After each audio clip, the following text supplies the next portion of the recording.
UAE के number 1 Hindi channel UAE Hindi news में आपका स्वागत है। यूएई की और देश दुनिया की सारी बड़ी खबरों को हिंदी में जानने के लिए हमारे चैनल यूएई हिंदी न्यूज को जल्दी से सब्सक्राइब कर लें और बेल आइकॉन को दबाना न भूलें ताकि हर वीडियो की नोटिफिकेशन आपको मिले सबसे पहले।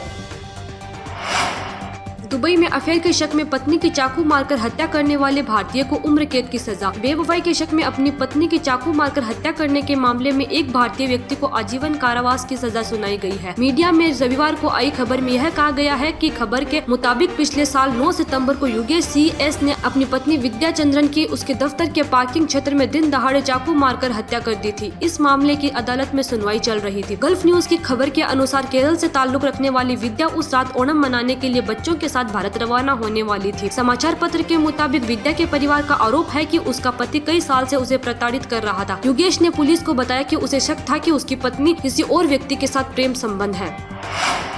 आपातकालीन सेवाओं के लिए छुट्टियों के दौरान भी खुले रहेंगे दुबई में भारतीय दूतावास। यह सुविधा केवल यात्रा के लिए दस्तावेजों की आपातकालीन आवश्यकताओं जैसे पासपोर्ट, आपातकालीन प्रमाण पत्र और वीजा, लेबर और अन्य असाधारण मामलों के लिए उपलब्ध कराई जा रही है। दूतावास ने सोमवार को एक प्रेस विज्ञप्ति जारी की जिसमें कहा गया, वाणिज्य दूतावास सभी छुट्टियों के दौरान शुक्रवार और शनिवार को भी सुबह 8 बजे से 10 बजे तक खुले रहेंगे।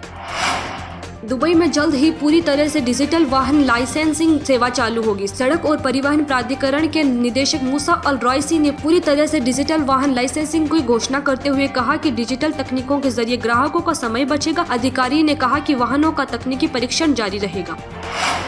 14 साल की एक भारतीय लड़की जो कि केरल के एक दंपति की जुड़वा बेटियों में से एक है कि रविवार की सुबह शारजा में उनके अपार्टमेंट की इमारत से गिरने के बाद मौत हो गई। एक अधिकारी ने कहा कि शारजा के अल तावुन इलाके में एक ऊंची इमारत से घटना की सूचना मिली तो पुलिस जांच कर रही है कि यह आत्महत्या का मामला तो नहीं। लड़की को लगभग 2:30 बजे अस्पताल में ले जाया गया था लेकिन आगमन पर उसे मृत घोषित कर दिया गया। शारजा पुलिस जाँच कर रही है कि घटना का कारण क्या हो सकता है। लड़की आजमान के स्कूल की 10वीं की छात्रा है। पुलिस ने माता पिता को पूछताछ के लिए बुलाया है। माता पिता जांच में सहयोग कर रहे हैं और केरल में बच्ची की बॉडी को वापस लाने के लिए कानूनी प्रक्रियाओं का इंतजार कर रहे हैं।